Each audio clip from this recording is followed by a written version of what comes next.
The insane 2 sets to love comebacks keep coming at Roland Garros as Tommy Paul pulled off an astounding, possibly career-defining win. I'll talk about he and compatriot Francis Tiafoe's victories, Stefanos Tsitsipas' loss, and spotlight a young lady who's taking the tournament by storm, none other than Miss Victoria Mboko. Bonjour, je m'appelle Christian Bassnight, and welcome to Christian's Court, where I cover tennis from all angles. If you have not yet already, make sure you subscribe and click that notification bell so you are notified whenever I post my Day 5 RG recap video. Earlier on Day 4, we had our probably most hyped match of the day, a battle between two Slam champions in Iga Swiatek and Emma Raducanu. But still, unsurprisingly, Iga totally dominated her opposition, Raducanu, winning by a scoreline of 6-1, 6-2 to reach her 22nd straight Slam third round. I'm not really going to delve much into that match. Emma just doesn't have what it takes to hurt Iga now, especially on slower clay court conditions.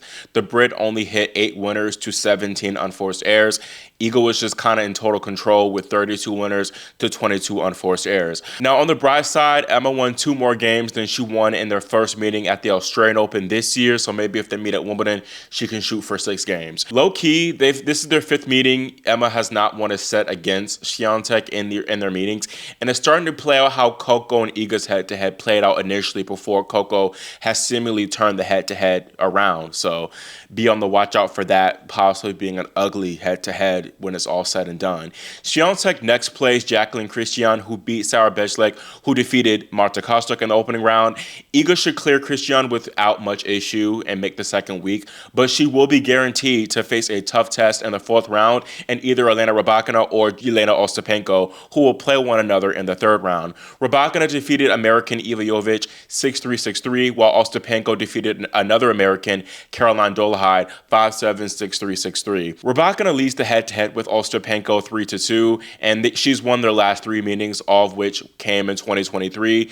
Jelena has not made the second week at Roland Garros since she won the title in 2017. I might side with Rybakina here to win, which Iga and her fans, the Iganators, would love because Ostapenko, we all know, has Swiatek's number, holding that 6-0 head-to-head. Aryna Sabalenka, the world number 1, is also guaranteed a pretty tough 4th round match if she wins her 3rd round. She defeated Joe Teichmann 6-3, 6-1 to advance, and it was a slow start for Sabalenka. She went down the early break 1-3, and Teichmann, giving credit to her, she played well, but Aryna upped the ante and proved why she is the world's best, winning the final 11 of 12 games. Up next for Sabalenka is Olga Danilovic, who defeated Danielle Collins at Roland Garros for the 2nd straight year. Sabalenka, I think she has one of the more tougher quarters as it stands. She next faces the winner of Clara Tauson and Amanda Anisimova. Clara defeated Arantxa Rus 7-6, 7-5, while Amanda totally crushed Victoria Golubic 6-love, 6-2. Sabalenka is getting over a cold, it seems, as well, so I don't know if that could play a part, but I do think this 4th round would be a big test for her. And if I were Sabalenka, I'd more rather want to face Tauson, even though Tauson won their last meeting in Dubai, because Amanda, that matchup might be tougher for Sabalenka to handle, as she does have that 2-5 record against the American. Now, Sabalenka's biggest op in her potential quarterfinal, Qinwen Zheng, is still alive and kicking as the 8th seed swept past Emilia Arango 6-2, 6-3. Zheng now faces 18-year-old Canadian phenom Victoria Mboko, who defeated German number 1 Eva Lys 6-4, 6-4. Lys only dropped 3 games to Peyton Stearns in the 1st round, and so she's been playing well, and Lys is a solid player, so this is yet another great win for Vicky M. The win is also notable because it seals her place in the top 100. She'll make her top 100 debut at the end of Roland Garros. She currently sits at 89 in the live rankings, and she will join Mira as the only 2 18 and under players ranked inside the top 100. And it's astounding because Mboko was ranked outside the top 330 at the start of 2025, but of course, she had a lot of success on the ITF circuit. She's 42-5 on the year, and she rode a 22-match win streak on the ITF circuit. And we are really witnessing her blowing up in real time. And I think this is the mark of a true star.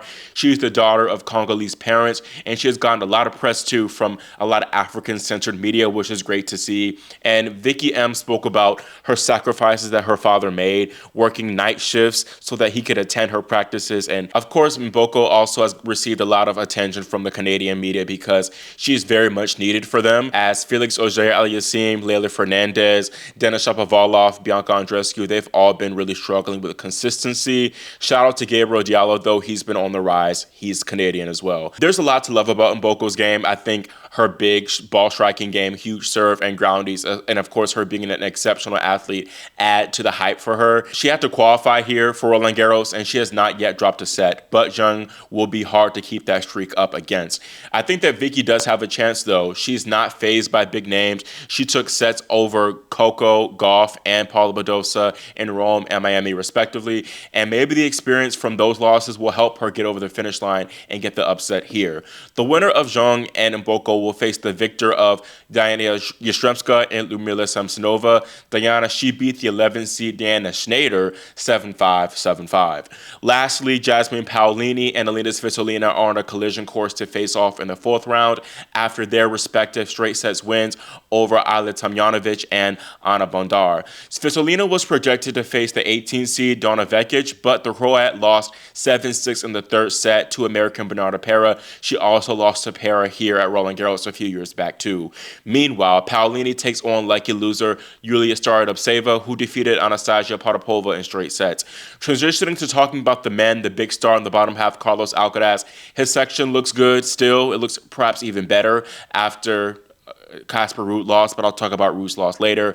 People were mainly talking about his haircut more than his actual game, as I know some Alcaraz fans are very divided on the fade.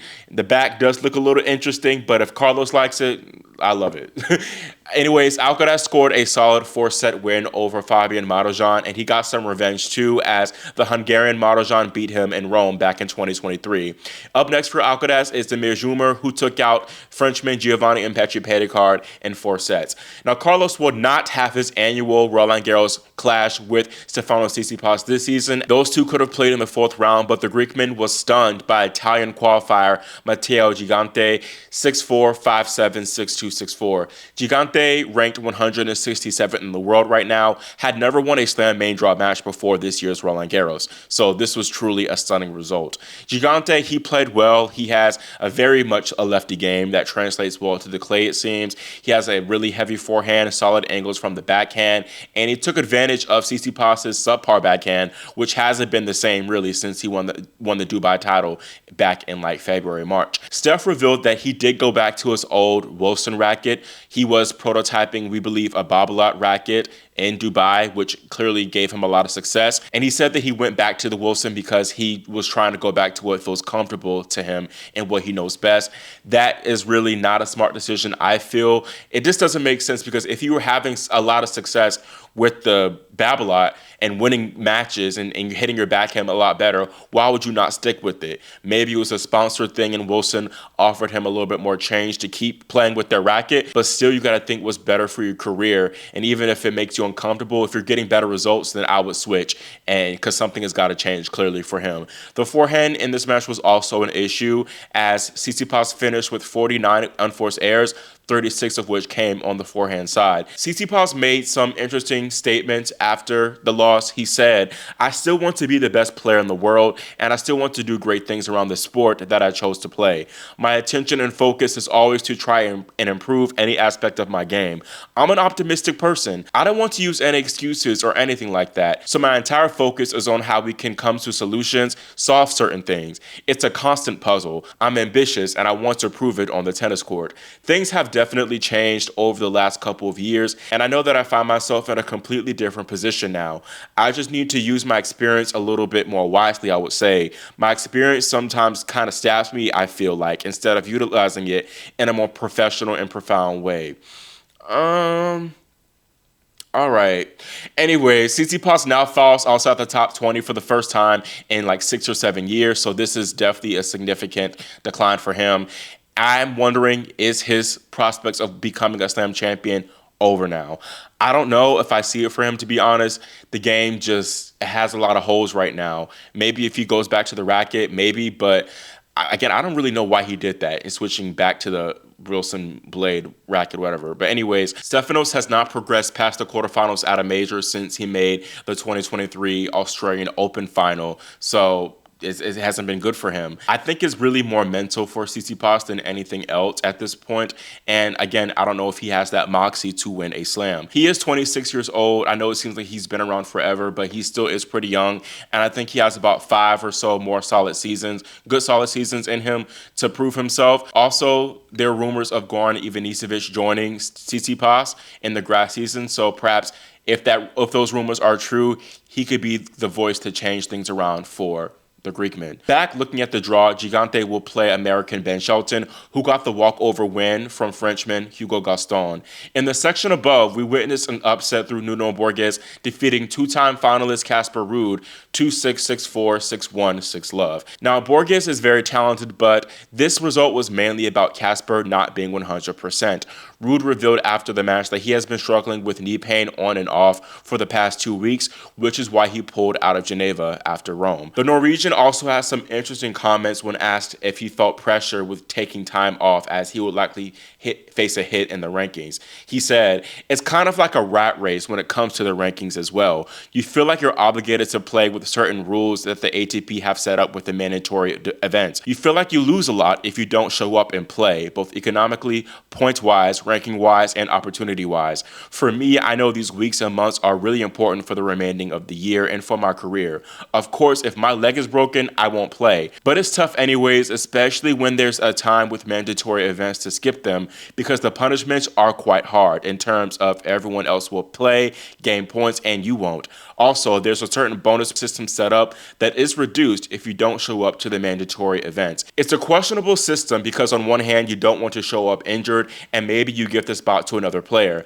I'm not sure if you're aware, but if you don't play a mandatory event, they cut 25% of your year-end bonus. You're kind of forcing players to show up injured or sick or whatever, when that is not what I think is very fair. I did not know about that 25% year-end bonus cut. It was very interesting to hear that come out from Casper, and I'm not entirely sure how I feel about this whole thing yet. Totally. Maybe the tours can improve this system, or the ATP can improve this system after hearing Casper's comments, because I feel like there are aspects of it where it isn't fair. But on the other hand, I get the ATP in wanting to set these standards and rules in place, because otherwise the players would kind of like abuse it, especially if they just didn't want to play, if they're ready to play. But I think ultimately, if a player just doesn't want to play, if they're injured especially, then don't make them play. But I think that still the top players, I think, could afford the bonus hit.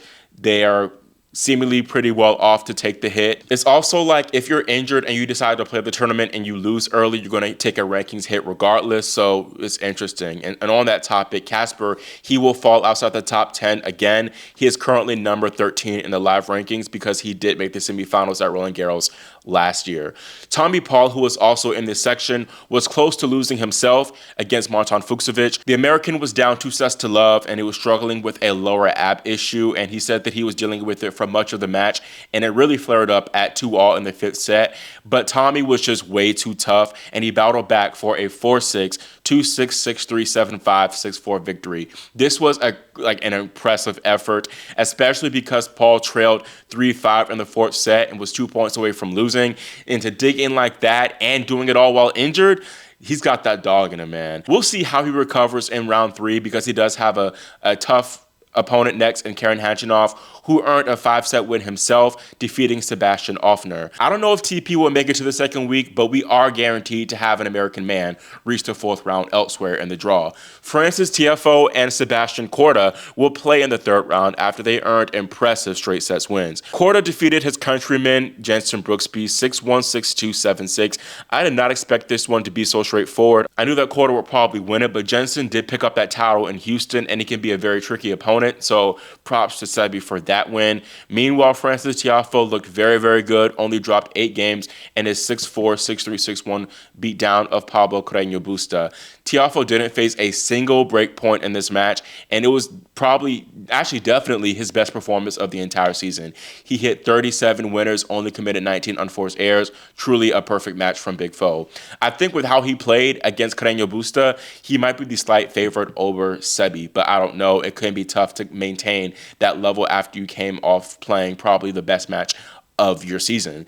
I think this is going to be a great opportunity for both guys to make their maiden quarterfinal at Roland Garros, as the winner faces the winner of the unseeded guys and Hamad Mehedevich and Daniel Altmaier, although you can't underestimate those guys either.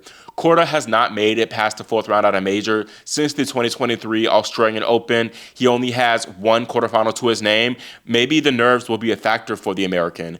The head-to-head between these two is tied at 3 apiece. Korda won their last 3 meetings, actually, so he could have the mental edge here.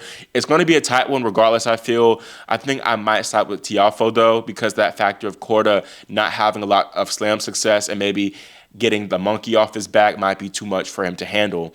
Lorenzo Musetti and Holger Rune, meanwhile, they're projected to face in the fourth round. They won their matches against Daniel Galan and Emilio Nava in straight sets, respectively. So it will be interesting to see that one for sure if that plays out, that they play in the fourth round. Now, y'all know I got to do my daily TNT tirade and tangent. I gotta get on TNT for spreading misinformation by a troll tennis page. So if you all are not aware, the NBA has this troll page that's infamous for spreading like funny quotes of misinformation. It's called NBA Centel. And about 10 days or so ago, we had a Tennis Centel activate their account, and they've been making troll tweets and getting a lot of likes and stuff because people, either they just find it funny, they know it's not true, or they just full on believe it. And they recently got a whole bunch of people with this fake Dino Medvedev quote after he fell to Cam Norrie in the opening round. This tweet says, Medvedev after losing to Norrie in the first round at Roland Garros. Honestly, man, I might skip the clay season next year. F Clay. A lot of people thought that was true, and in their defense, I understand, because that might be something that Medvedev would actually say. And one page, tiebreak _ tennis, which has like maybe like 100,000 followers or so, I'm not sure. They made a whole professional quote graphic of the Tennis Centel's tweet, and it has over 30,000 likes as I'm speaking. So I think that blew it up. And while on the rally, kind of talking about Medvedev, I guess, Coco Vandeweghe and Mark Petchey and Chris Eubanks, really it was just Coco Vandeweghe. She talked about that quote, that fake quote in passing. He even said in that press conference, maybe next year I'll just skip the clay court season. So, I mean, he's chalking up this clay court swing as just maybe a trial and error. She thought it was real too, and she was disseminating that information to everyone else. So that way they thought it was real too, that Medvedev was considering skipping the clay season next year. And giving the benefit of the doubt, like, I'm not really that mad at TNT or Coco Vandeweghe. I think that she should have done a better job herself being a commentator and scoping stuff out. But I do think a lot of smoke should be given to this page, Tiebreak Tennis, because you just have got to do your work in verifying certain quotes like this if you're going to run a tennis media page. And really, it's not just TNT that's gotten fooled by the Tennis Centel. They've also gotten Yahoo and even Tennis Channel, their Second Serve show, posted a not so true tweet from them. And to me, this shows that we're really in a dark age in terms of journalism. And this really is, I'm passionate about this because I just got my journalism degree exactly a year ago to this day. So it's just sad how, I'm not really mad at the tennis fans. I'm more mad about the outlets, again, like this Tiebreak Tennis and like these professional journalists not doing their due diligence, not going back and looking at the transcripts and saying, is this true? Did he actually say this? People are saying, oh, if this has a whole bunch of likes on Twitter, it must be true. Even going back to the Yannick Sinner and Carlos Moya thing, it was a report and people took it as fact. And Carlos Moya had to come out and say, hey, this isn't true. But a lot of reputable news sources like reported on the story. That's not a good look. That's very embarrassing, to be honest. And tennis fans are likely going to keep getting Centelled by this new Tennis Centel account because they seem to be very gullible. And I don't know, it's a bit dangerous because while I do think it's funny and I think the Medvedev thing, it might be harmless, there could be another instance where they take it as like the truth and another cosplaying tennis media page like Tiebreak Tennis post something that could really have like bad implications on a player's reputation. My thing is like, what happened to fact checking? What happened to that? We're really losing recipes. Like, it's a shame. It's a shame, but I think a good thing about Tennis Centel is that it can highlight just how in the trenches like tennis media or really just overall journalism is. And it doesn't make it better when you have like Twitter and how Elon has kind of reconstructed that site to kind of rid it of actually having verified verifiable organizations have the blue check mark. But I know I've gone off topic a little bit on that tangent, but yeah, that's my spiel on that for today. Looking ahead to day 5's order of play, you have a battle of the Americans, Jessica Pegula and An Lee opening up play, and then it's Yannick Sinner facing Richard Gasquet, who's playing his final ever tournament. Then Madison Keys takes on Katie Bolster, and the nightcap will be Gael Monfils against Jack Draper. On Suzanne Lenglen, we have Arthur Fils against Jean-Marie Munar. Coco Gauff faces last name Valentova. Novak Djokovic faces off against Mute, and then Kasatkina plays Leolia John. On Simone Mathieu, Mira Andreeva plays American Ashton Kruger. That could be interesting. Alexander Zverev plays Sotis Palabdosa, and then Ugo Humbert plays against Jacob Fernley. The core 14 lineup is actually very, very good. There's Alex de Minaur against Bublik, Barbora Krejcikova against Veronika Kudermetova, Joao Fonseca against Pierre-Hugues Herbert, and then Victoria Azarenka against Sofia Kenin. I was surprised that they put Fonseca not on one of the 3 big courts, but I understand that there are a lot of other French people playing some good opponents on the other courts, so I sort of kind of understand it. But if I were the tournament, I would have put Fonseca, Herbert over Humbert and Fernley on Simone Mathieu. But anyways, court 7, they also have some stars like Jakub Mensik, Andrei Rublev, and the biggest star of all, Alicia Parks. That's all I have from my day 4 RG recap, and let me know in the comments your thoughts on all the action that went down.